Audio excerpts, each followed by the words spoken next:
Welcome back to another edition of the Watchpoint Post-Show. We're coming at you live from Los Angeles inside the Blizzard Arena. What a great day we have had. I'm your host, Chris Puckett, joined at the desk. We've got our experts. They predicted it right all day long. We've got Zoe, we've got Bren, we've got Sideshow. What was that shimmy you just did? I don't know.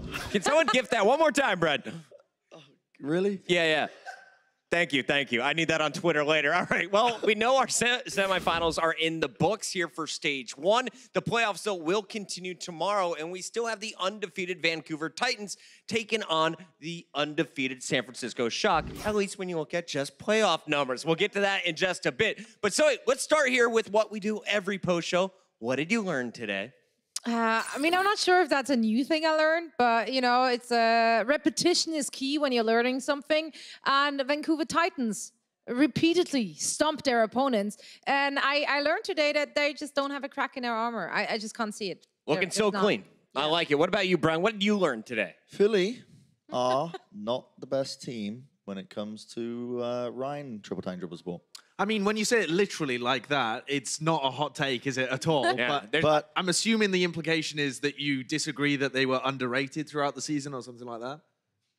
I don't really know what I meant by the point, Josh. Incredible. I'm gonna be brutally honest with you here. I kind of like, I get put on the spot every time. They always tell you, Brent, remember, have a point ready. And it gets to this point and my brain's just... Tell us like 3 times prior to...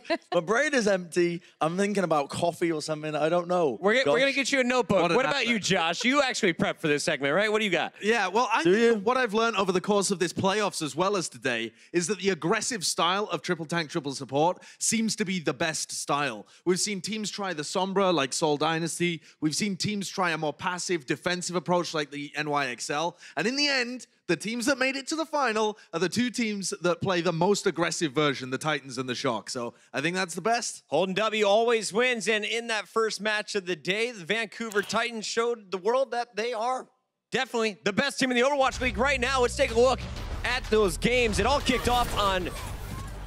Well, control point. I was looking here. Like, who are we watching? Are we actually watching a Brigitte? Yeah.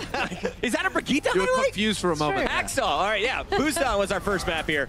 The Mecha base. Yeah, this was a one-sided affair, I dare say. Seoul did have it every once in a while, but overall, Vancouver Titans just kind of rolled over them there. Yeah, I would say Bumper absolutely boomed Marvel over the course of this series. He got the better end of him completely in this first map, and the Titans just play a style around him so much that Seoul had to throw a couple of curveballs in. They can't just match them man for man, you know, triple tank versus triple tank. Do you think Control would have gone another way if Fisher was in the lineup there? I don't think so personally, because the part where we saw Seoul play their best was when Michelle was on the Sombra, and so I think that is the pivotal thing that changed in this second map, not so much the fact that Fisher came in. Yeah, they had a much closer attempt, as you can see here. They actually managed to capture all 3 control points, I should say, in the end, pushing it all the way to the end of the map, as it's known in the industry. And, you know, still, like you said, Josh, it always just comes back to the fact that aggressive triple tank, triple support seems to be the way to go. Seems to be the business at the end of the day. And this cutesy little Sombra plays, cutesy little Winston plays, don't matter at the end of the day, does it? No, run at them. apparently not. Yeah. Hold W, which is probably what the wider Overwatch audience just thinks Goats all is holding W. Not, funny enough. Anubis was fun to watch, though. I really enjoyed Anubis. It was great. It's one of those maps for point A capture. You definitely can go a little bit more DPS heavy, and that's what both of them did when it went into the OT rounds. So I actually really enjoyed it. Yeah, we saw that. That made me happy. Doomfist. Yeah, we saw a bunch of DPS. And I think for the Seoul Dynasty, what they can take away from this playoff run is that they have actually 2 rosters that are both capable of performing at a decent level. That's a really exciting thing for Seoul as you look forwards into Stage 2 and beyond, that they can play with Toby, Zunba, Marvelin, and they can play with Fissure, Michelle, and Jexerin as well. And Jexa had a great game. So, like, even though they lost, Jexa had a fantastic game. We're going to talk about this with Vancouver Titans, with running this composition, because a lot of people are like, what the hell is this? This is a bit of BM, isn't it? Yeah, you know, Bumper on Tracer. Running Tracer, ran the hands who originally couldn't climb up walls. Understandable, Bumper. It happens to me as well, mate. Don't worry. We're on the same level. Trick Archer Jones. But a lot of people were saying, you know, that's a bit of BM, but as far as I'm aware, Josh, it's not.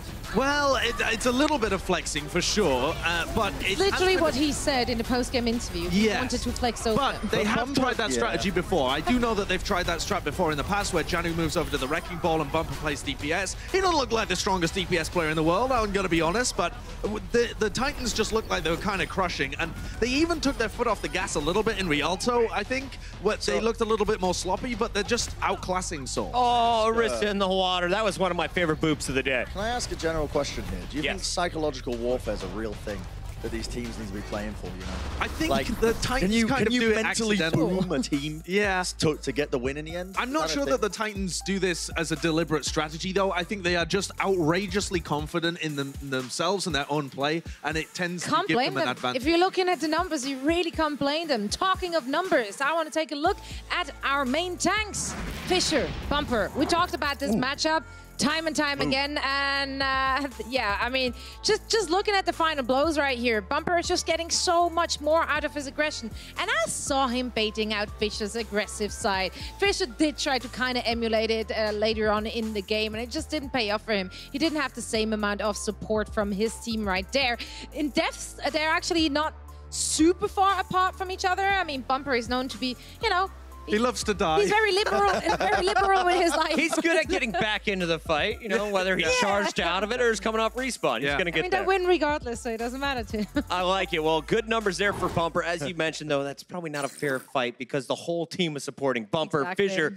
Everybody was going after him. Now, against the NYXL, let's talk about the Sombra play because Soul looks so good on that Sombra. That seemed to be the difference maker against a defensive team, but we didn't see as much of it today. Josh, why do you think that might be? Well, I think that they played as much of it as they reasonably could, but the problem with Sombra is, yes, she's an incredibly powerful hero, and yes, the EMP is probably the best ultimate in the game at the moment, both statistically and just by the eye test, but this is a team meta, and just having one hero that can win you fights, you still are unlikely to win the fights when EMP isn't live, and it only works on certain maps. So Vancouver Titans had a great read on this. It was predictable because they saw that Seoul had run it against NYXL to great success, and it worked against New York because New York gave them enough time for Michelle to get into position, get hacks on key targets, build up the EMP. Titans, I mean, Zoe, you were saying this earlier, Bumper is just in your face so fast, Michelle can't even get into position before that happens. It's also one of those things, if you're thinking about a Sombra in the game, it is kind of quote-unquote easy to avoid. You know the EMP is coming, and all you have to do is get yourself in positions, meaning like you're not clumping up as much as you usually would when you're playing 3-in-3. You make sure that your support's a little bit further away from the group just so that the Sombra can't just get everyone at once with the EMP, and then your supports can come in. Even though the rest of the team will be hacked, you can come in with a Transcendence or with a sound barrier, and you kind of nullify the effect of the EMP. At the end of that one, it was pretty swift. All Titans as they lock up the 4-0. And I know you guys want to see how the Shock made it into our Stage 1 playoff final, so don't go anywhere. That match, we're going to break it down after this with that guy. The Overwatch League is brought to you by T-Mobile. High ground or low ground, T-Mobile has you covered.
beat Vancouver. It was our dream to make finals. Let's go. Easy. Let's go revenge. Revenge. Revenge. Revenge. Revenge. Revenge. Revenge. Revenge. Revenge. Revenge. Revenge. Revenge. It's all about the revenge. Welcome back to the Watchpoint Post Show. The San Francisco Shock and the Philadelphia Fusion fought it out today for the final spot in tomorrow's Stage 1 finals. The Shock may have come in as the lower seed, but guys, we were clearly no underdog in this fight. Yeah, I mentioned this in a halftime. I love the fact that San Francisco Shock. Do you think you love it? Say again. Sorry, keep going. Don't interrupt me like this, Puggy. I'm not like you. I can't just power through it, mate. Listen, I stopped to think about what you're saying. I'm just like, what? I can't even. What did you even say? A word? Doesn't matter. Keep going. All right. The thing that I like most about the San Francisco Shock, you're throwing me off. Is that what you said? Is the fact that they just don't slow down in the slightest. They do not underestimate opponents. They just go full steam ahead, and they will just plow over opponents. And that's what I like about them, you know? This guy right here, Choi Hyobin, was so clutch in this series as well. Eating grab after grab. Sinatra, his grabs were landing, though, for the Shock. Yeah, I feel like every player from Shockside really, really stepped it up today. Everyone had his personal highlight reel ready. And I love that they did their homework. They really knew their win conditions. They knew what to focus on Philadelphia Fusion and where to put the pressure on. And they, like, it looked different on every map. And they worked on every map. It certainly did. I think they applied a lot of pressure to Sato over the course of this game as well, and that really helped Super and Sinatra dominate. Big time. And when they can just dominate the enemy Rhine like that, it's incredibly difficult for Fusion to do anything. Now, we knew the Fusion, they were the losers of Map 2. They get to pick the map for Map 3. And on Assault, they went with Horizon. We thought maybe this is where they're going to bring the game back, Zoe. Yeah, I really hope. They have been looking so good with them. They full held with the Winston. We saw it before. This time, just not so much. Shock was just so aggressive. They were so in their face. Yep. And I feel like Fusion kind of surprisingly didn't seem to expect him coming at them like that. Yeah, I think it was really intelligent play from the Shock as well to play around the Winston triple tank, triple support that we always see from the Philadelphia Fusion. And we knew that that was going to be what Shock were preparing for. So they had a lot of intricate bait plays to lure Sato off the high ground and then dodge around him to be able to get to point. And it made the defense for the Fusion basically non-existent. You can see there they got 4 points and still had 3.5 minutes still left in the time bank. Ridiculous speed. Taking a look at Rialto, this was the closer. And we knew that Sinatra and crew were going to be able to do damage here in the second half, Bren. I'd like to really just talk about actually Choi Hyobin, you know, as a player, because I feel like we don't talk about him a lot, you know, good old Choi, and I feel like he is being a bit underrated. It's hard to sometimes see the impact of a lot of Diva players, but there he is. You know? There's one. Good timing, Brent. But, well, unfortunately. Poco stealing the show, as per usual. I feel like he is a very underrated player in terms of where you rank the Diva players in the league.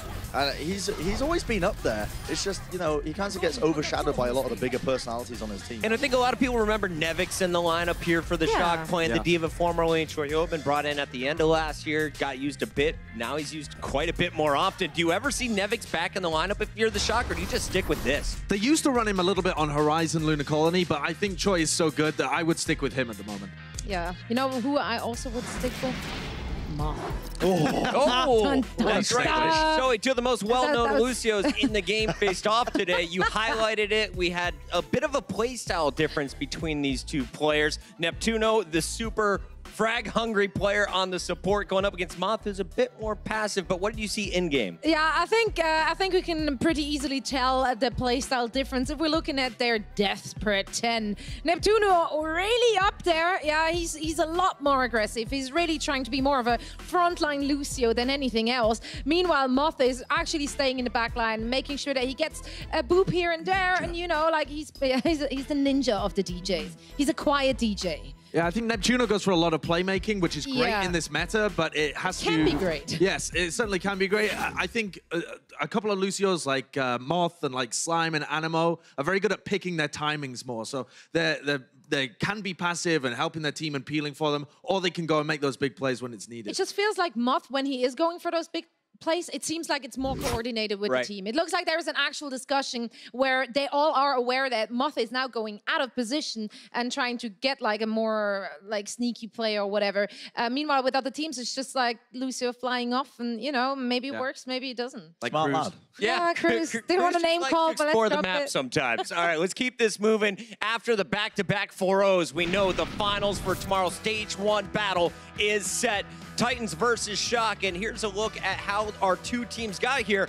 Perfect run for the Shock. You 3-0'd the Defiant, you 4-0'd the Fusion today. Same can be said about the Titans over the Uprising and now the Dynasty. But any other shockers along the way here, guys? For anyone who is just tuning in and finding out that we got a stage playoff tomorrow, what VOD should they go back and watch before the battle? I think there's only one VOD that you absolutely have to watch, and it's that Seoul game against the New York XL, because that was the massive upset that set us up in the semis. If New York had gone through, they would have then played against the Shock, and it seems unlikely at that point that the Shock would have made it to the finals. So that big upset that happened in the quarters completely redefined this bracket and has allowed Shock an opportunity to prove that they're a top team, even though they got beaten by New York and by Titans in the regular Stage 1. Can't wait to get your predictions tomorrow on the Watchpoint pre-show. We're going to go to a quick break, but when we come back, we're adding a third Brit to the desk. That was Bren's idea. It's Christopher, the assistant coach from the Philadelphia Fusion and former Team UK member. He'll be on the show. So go grab a Coke.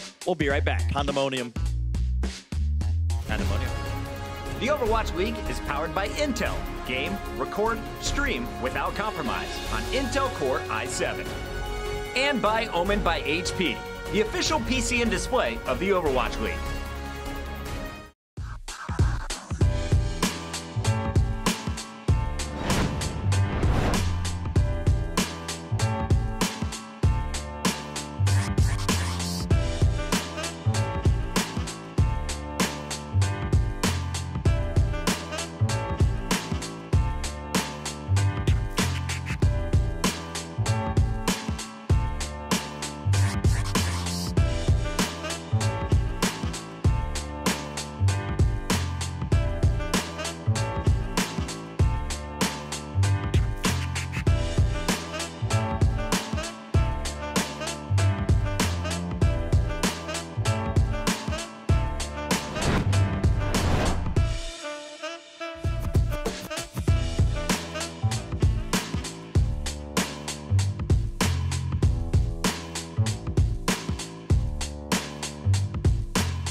Welcome back to the Watchpoint post-show. He's the assistant coach for the Philadelphia Fusion and former main tank of Team UK in the Overwatch World Cup. We've got the great Christopher on the desk. How you doing, buddy? I've had better days, but glad to be here. Of course, unfortunately, your team just fell at the hands of the San Francisco Shock, and it was 4-0. But how did you feel the series played out? Were you disappointed with just the overall result or also the in-game play? I think we knew today was going to be a really tough game. Actually, we were more scared of Shock than we were Vancouver, potentially, if we had to play in the final. Really? Yeah, for sure. I Why? think our internal scrum results, we actually did pretty well versus every team, but Shock specifically, I don't know what it was, but we always struggled against them. So we knew today was going to be tough. I think we could have played better for sure, but I think all things considered, it wasn't the worst stage we could have had. Now, the playoffs are a little bit different from the regular season. In the regular season, you do play 2 matches in a week and potentially on back-to-back days. But what were the major differences prepping for a playoff, knowing that we have a reseed in the semifinals? Like, what is it like as a coach trying to prep for this? Maybe in this matter it's easier. I think towards the start of the season we had to prep for specific comps, what teams would play, but we knew once we get to playoffs every team's going to play the exact same comp, and it was more understanding the stylistic differences that teams would bring out. Now, you as a coach, you used to be a player yourself. Does that kind of help you with the coaching or gaining the respect from your players? I've no idea if it helps them respect me. I mean, it helps them a lot. Like, I think the ability to, having played the game, to understand what's going on is obviously invaluable experience. I was always like a leader on my previous team, so I think that also is something that transitions quite nicely into coaching. Philadelphia Fusion have had quite a bit of criticism over the course of Stage 1. Obviously, you lost Boombox in the middle, but also you seem to have... You had an easy strength of schedule based on just statistics. You faced easy teams. And then you rely a lot on Winston triple as well, Winston Goats. What do you think about the criticism in general and also the call out from the Dallas Fuel coaching staff right at the beginning as well, where after week 1, they just said your Goats play was trash? Did Dallas play in playoffs? Did I miss it? No! Are they on tomorrow or... No? I think they were 1 map away. Oh, they were? I didn't see them in the We bracket. gave them a free win as well. And they still couldn't make it. Ooh, Why did you give them a free win? Boombox fancied the vacation. He's like, this week's not for me. So he felt bad for them, actually. He thought, you know, Fuel, they're not that great, so we'll give them a win, at least one. You were shaking your head, though. You don't agree that you had an easy schedule this stage? Be honest with us. I think that the strength of schedule thing, we didn't play any of the big boys for sure, but I think we had to play London, who are a good team, Paris, who are a really good team, actually, and I think Atlanta as well. It wasn't the hardest, but I think teams had easier for sure.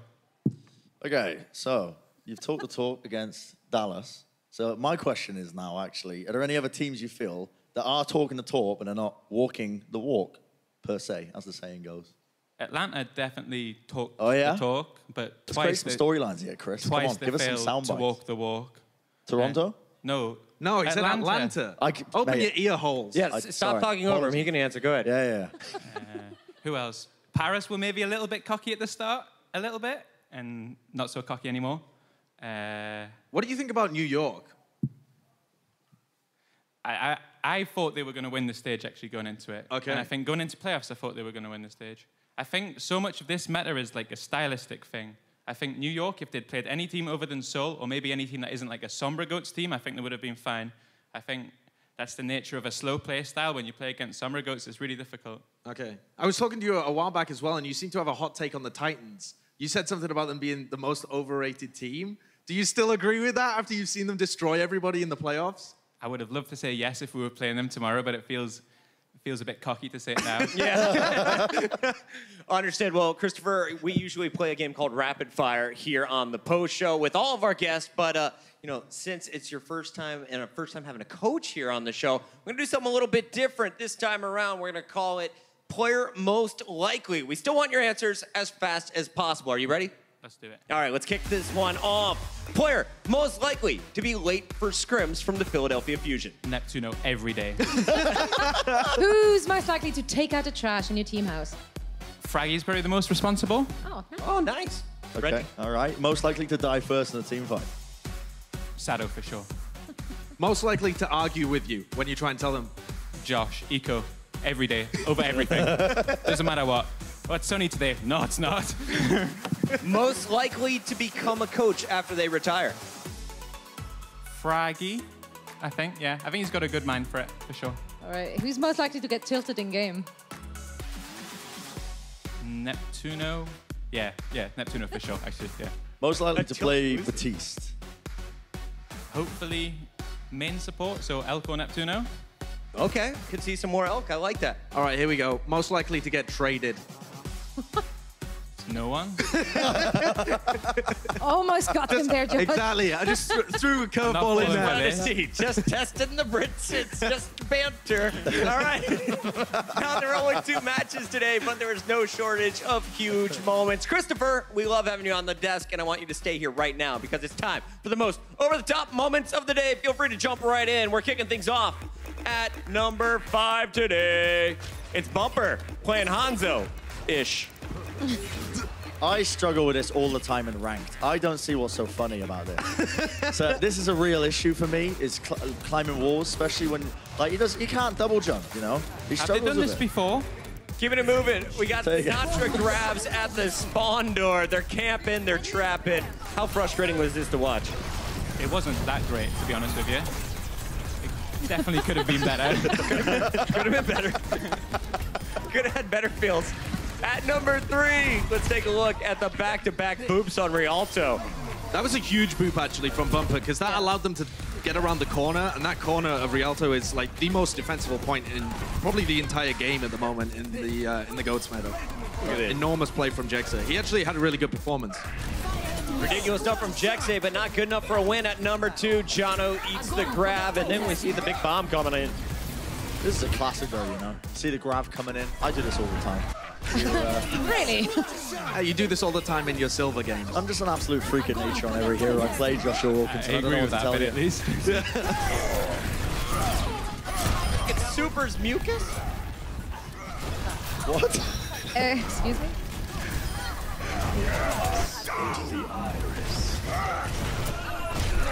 I had mucus fly out of my mouth. Really? It was disgusting. I felt it in my mouth that entire last fight.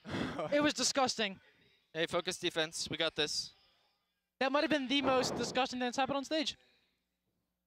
Dude, the camera probably saw it because it was on my lip. Bro, it might be in the top 5 films. Yeah, it's gonna be, dude. It's gonna be dude! That's right, our spirit mammal, Super. Incredible stuff. I love Moth trying to get him to not focus about mucus and focus on Focusing on important things, though. Josh, this is your portion of the show. Go ahead. I love it. Wow.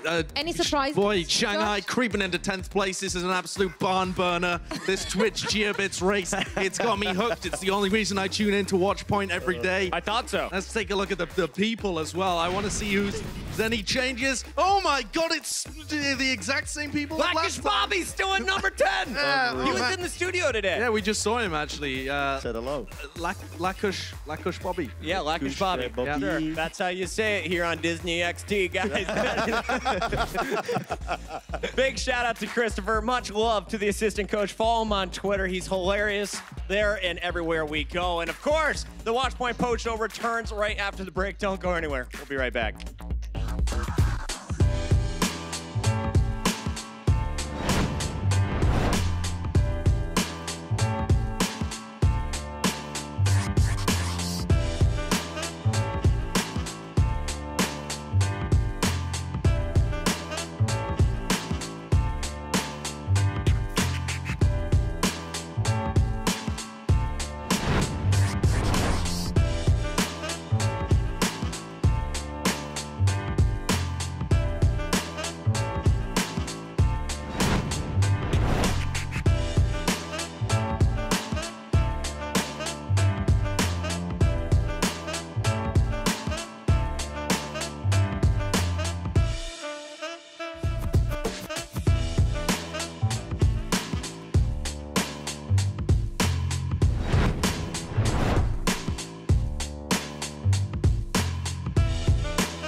And then there were two. It's the Vancouver Titans against the San Francisco Shock tomorrow, live on Twitch.tv, and also on your mom's TV set on ABC. That's right, we're going to be all over America, taking over the globe, baby. But Zoe, I'm curious, what particular matchup are you looking forward to most in the battle tomorrow, Titans versus Shock? I think it's coming as no surprise whatsoever that I am looking for that main tank matchup. I want to see Super going up against Bumper. This has to be a great matchup. And I keep on saying that about Bumper versus whoever. Yeah. But this time I really truly believe in it. Yeah, we saw him dismantle Fissure today because Fissure didn't have the support. Super's going to have that support. I'm Super's biggest fan, as we all know, and I believe that this is going to be a fantastic matchup for him. Looking forward to that one. Brenji, which battle are you looking forward to? Flipping over to the other side of the coin here in terms of this matchup, I'm going to be looking at the Zarya players. Somin Su, I kind of like big this guy up. I think he is potentially the best Zarya in the league. We're going to find out tomorrow, aren't we? Because he's up against Sinatri, you know? This was the test. Yeah, yeah. Do you think Sinatra's #1 right now? I think they're both competing right now for the top spot, yeah. I love that. What about you, Josh? I'm going to be looking to see whether the San Francisco Shock have learned from their regular Stage 1 match against the Vancouver Titans, because that was a 4-0 game, but it was super close, and the way that the Titans ended up winning was by isolating Sinatra and taking him out. So I'm going to be looking to see if Sinatra moves his positioning, or if they have some other different strats, or maybe they slow down. I don't know what's going to happen, but I don't think it's going to be a repeat of that game, because Shock know they're going to lose if they play the same. I think the most exciting thing for me is one of these teams will finally lose a map in this playoff here in Stage 1. It's going to happen. And coming up right after Watchpoint, don't go anywhere, guys. You don't want to miss. We got a live Q&A with our very own princess here. The Disney Princess Zoe is in the building. She may even have a special guest with her. That's only available for those of you with the Overwatch League All Access Pass live on Twitch.tv. But that's going to do it for us here on Watchpoint. We'll be back tomorrow, 11:30 Pacific. It's a little bit later, 2:30. I did the math on the East Coast. We'll see you then with the Stage 1 playoffs.